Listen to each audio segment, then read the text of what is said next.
Hello everybody. I'm back with another card for you today. This is from the Stamp of the Month for July. This set here. Let me take away. No, that should work. This stamp set is $5 with any $50 purchase on my website. And when you do purchase this stamp set, I send you a kit to make 2 each of 3 different card designs. This is the first card that I've made with this set. And in your kit, you'll receive a pack like this. Inside will be all your materials pre-cut for you, or materials that you'll need to stamp on and cut yourself. I'm going to go ahead and get started showing you how to make this card.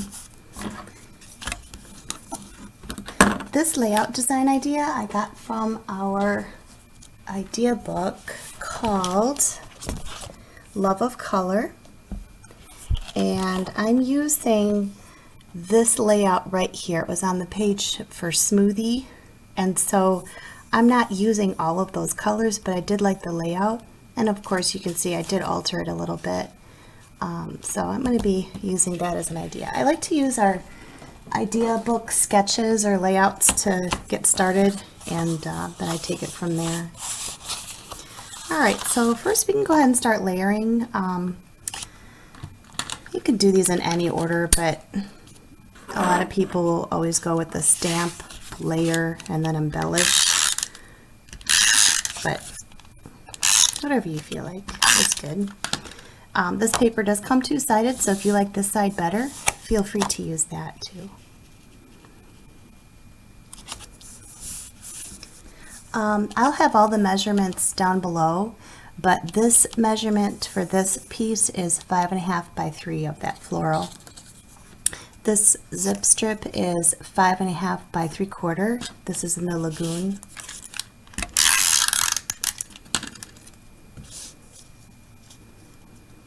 And then this is Canary. This is a 3 by 2, and the sentiment will be stamped on 2.5 by 1.5 white daisy. I'm going to go ahead and stamp him first and then layer. I like to do that in case there's ever an issue with stamping. I can always try it again on the other side because our cardstock comes 2-sided, which is nice. Alright, I'm going to also use the Lagoon stamp pad for stamping the sentiment. Now, you might wonder how I knew which colors would go together, because I didn't use the colors that were recommended there, but actually one of them I did. But on the zip strip of this paper pack, which is our brushed paper pack, they list all the colors, and what I do is I go through all my stamp pads, I grab all the colors, and then as I start designing, I pick which ones I think would look good for that desired application. So for this, it's stamping, and I want it to pop out really nicely and coordinate and also look good with the zip strip, so Lagoon it was. So if you're wondering, how to decide on colors when you're working with your projects, use that zip strip, and it'll tell you exactly which colors are in this entire paper suite, and then you don't have to guess. Occurred to me you may not know what zip strip means, so let me show you. Alright, so there's my sentiment stamped, and we're not doing a whole bunch of stamping this time. We are doing this, and then we're going to do the flowers in just a second. So it's a really quick, simple card, but let me show you what I mean by zip strip, in case you're sitting there confused, because I didn't know what these were at first. A zip strip is a term which means this little decorative piece that's on the pattern paper stacks. And the reason, I don't know why they call it a zip strip, maybe because you can zip it right off. But do you see these feature colors here lined up? This is how I knew which colors went well together, because all of the colors that are in here are listed here on the zip strip. Okay, back to the card. Notice too, this little padding is nice for getting a clear, even stamped image, so feel free to use that. It comes with every stamp set. Just going to center my sentiment. And then before I put that on there, I'm going to stamp the flowered part here. So you'll receive another sheet of White Daisy that you'll be stamping on. And this stamp is larger than most of the blocks that I own. So I also get nervous with this kind of intricate stamp set if it stamps well the very first time. So I like to use my MISTI. So feel free to use your stamping tool for this. And that way you can re-stamp in exactly the same position it was before if you need to. I'll be using Intense Black for stamping this image. Remove my junk. I start out so organized and then I'm not. All right. So make sure you get the whole stamp filled with ink. And then flip this over, stamp it.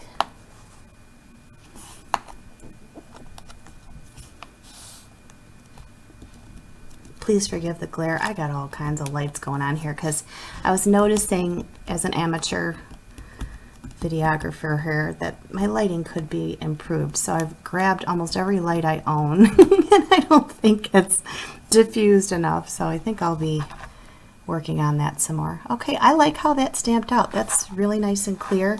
The feet are a little meh, but I'm not too worried about that because I'm cutting that part off for this the way I'm using this anyway. If I were to use the whole stamp, I would have re-inked her feet and stamped again. You can see. All right, but for now, that's good. Oh, hold it. I want to wash that off. Now, these stamps are going to get stained when you use like our Intense Black ink. It does not affect the quality of your image though when you go back to restamp. All right, so as you can see, I'm only using the flower spray. I'm not using the little girl holding it. So that's all I'll be coloring. So as you can, when I turn the card, you can tell which parts I've colored. So I'm going to go ahead and begin with that. The first color I'm going to use is the Bright Pink Blend Tricolor marker. And I'm going to use the medium. And all of the flowers that are shaped like this, I'm going to be coloring with the pink. Now, if you're the type that does not enjoy watching somebody color, because to you it's as interesting as watching paint dry, feel free to fast forward this part of the video. But if you're the type who would like to see how these tri-blend markers can work easily to make it look like you've got some sophisticated coloring going on, you may continue to watch. And of course, if you get tired of my banter, feel free to mute. It's one of the best things I have found on the Zoom meetings is the mute button, when you just don't want to hear it anymore.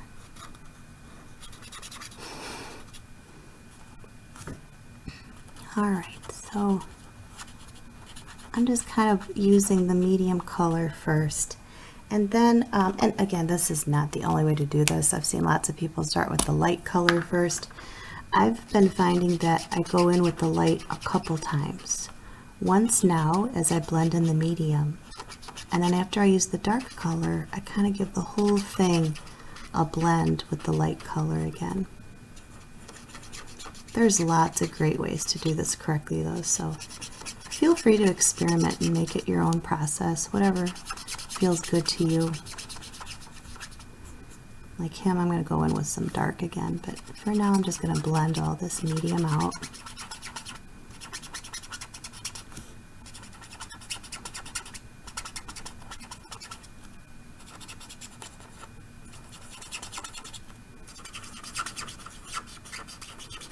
It's pretty quiet here today. My daughter is at her dad's and then she's got marching band practice in this heat,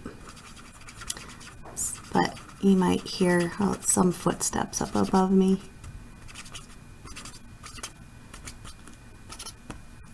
All right, I think we're gonna go with the dark now, and here I just kind of go over the very center little stamens here.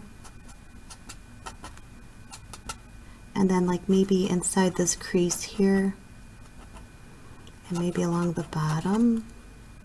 You know, whatever looks like it should be darker to me,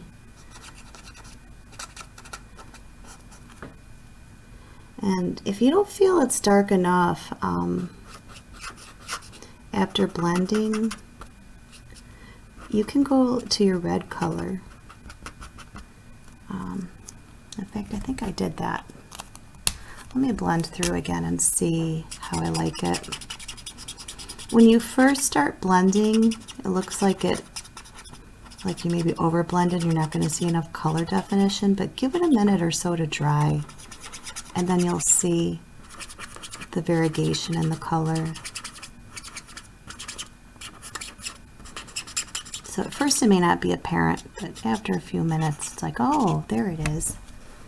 So I'm not sure if you can see that variegation. I'm not too happy with the contrast. I'm going to add a little bit more because I'm trying to model this part of the paper here. So I am going to go in with my bright red a little bit here. I'm going to use the, I think I'll use the lightest color on my bright red. I can always go darker later. Yeah, I like that. Do you see how that's going to give it a little more depth? I'm even going to go over these stamens again.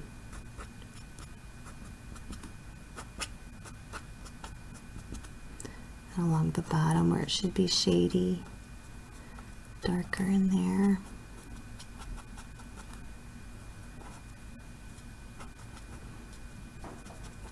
All right, that's a little better. Do you see? I like that contrast. Now I'm going to go with my light again and give it all a good blend. Don't be fearful that your markers are going to get discolored as you're blending a light into a dark. That's not how these alcohol markers behave. You would probably have that concern if you had a watercolor marker, and rightly so, but alcohol markers, you don't need to worry about that concern. They're all about application, and then the alcohol distributes the color to blend. It doesn't float back into your marker. It just goes deeper and deeper into the paper. In fact, you could see if I turn this over how that starts to go into the paper.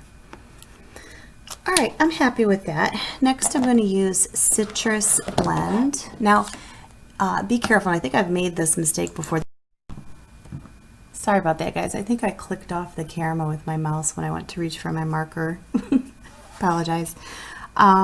So again, I think I'll start with my mid colors. I'm going to do all of these flowers that kind of look like daisies with this Citrus Blend.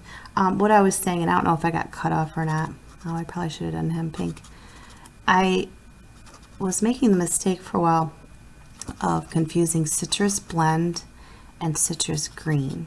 So just be aware that there's two different citrusy type tri-blend colors, and the Citrus Blend is the yellow as I'm using now.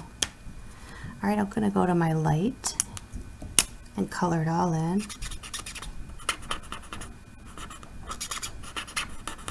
Again, I'm not a super careful color, but you can certainly take your time if you'd like to go a little slower, if that's your thing. Oh, I want him to be yellow too. I'm looking at that.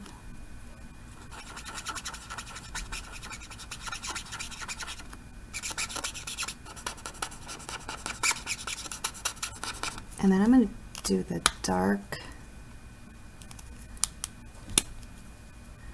in the very center, and then just kind of out in the center of each of these. So like here, here,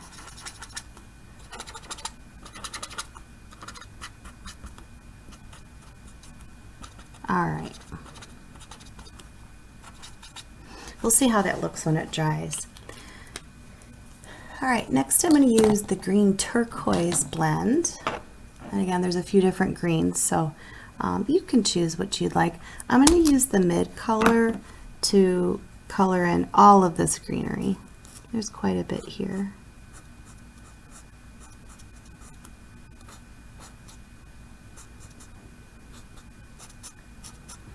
Now again, I'm not going to color any of this because I'm not going to really be using that in the image that I'm including with the card. I'm going to cut a lot of that off, so I'm not going to get too fussy about coloring any of that since I'm not using it.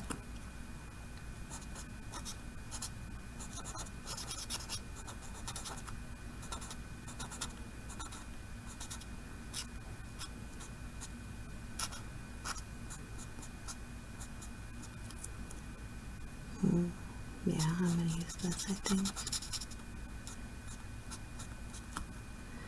Alright, so I won't be using any of that. I might use this part here. I kind of like how that curves up. In fact, I'll go back and get this flower with the yellow, I think.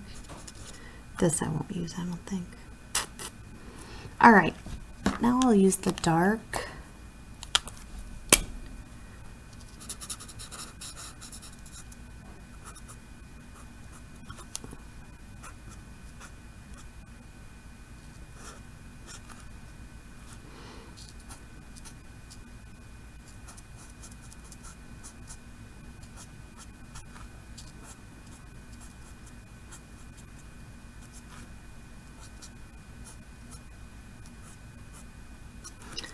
Alright, I'm going to go back. I think I want to use him.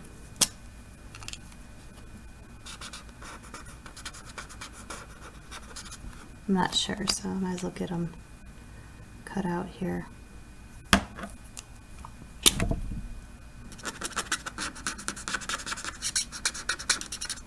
Alright, now you'll notice that this is sparkly. That's because I've also used those shimmer pens, but I'm going to use those later. Right now I'm going to go ahead and start doing some fussy cutting. So for this, you can decide how much of this image you'd like to use. Can't really decide. Did I use this part? No, I didn't use so much of that. I'll cut some more intricately as I go along later. You'll notice that around here I did not fussy cut as much. I just kind of left a little bit of a border. Down here I'm going to do a little bit more detail cutting.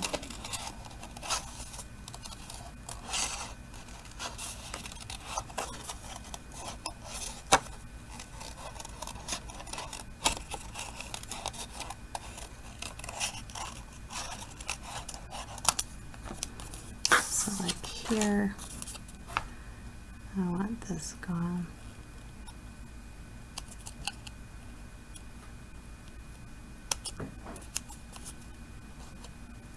And like here, I don't need all that. And this.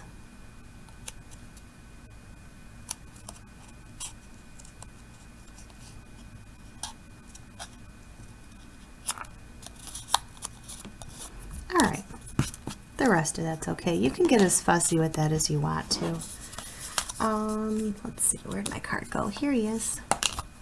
So I'm going to want something to that effect, I think. So let me go ahead and start gluing this down.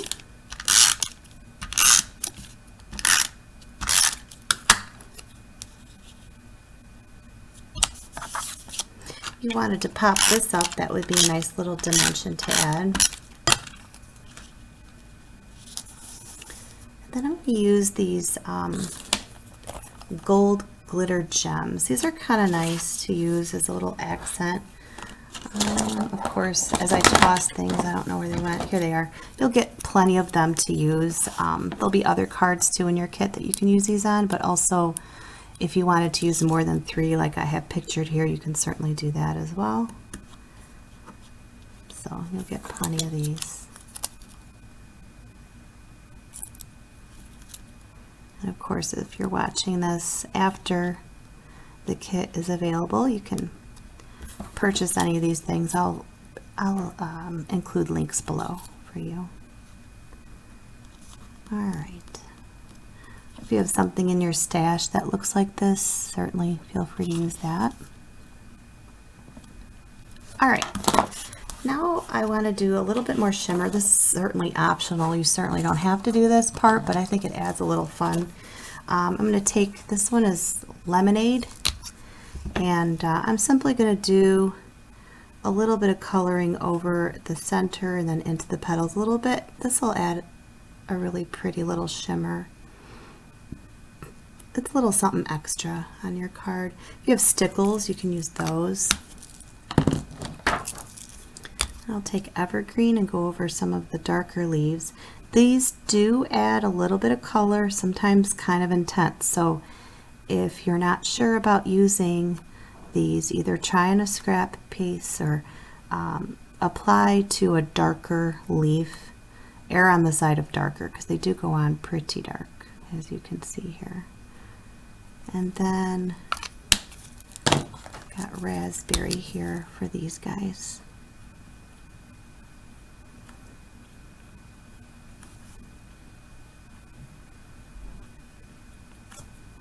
It just adds a real nice little shimmer.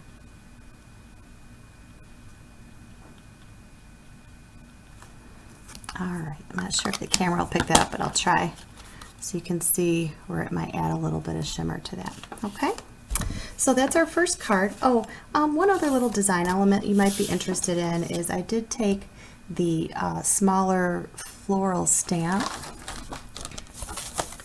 which was here, and I stamped it in Smoothie and then in Pixie on either side. And I think that's kind of a nice little design element to go with the card. And if you do it in the lower left hand, it doesn't interfere with any of the postal markings with the post office. All right, so that's card number 1.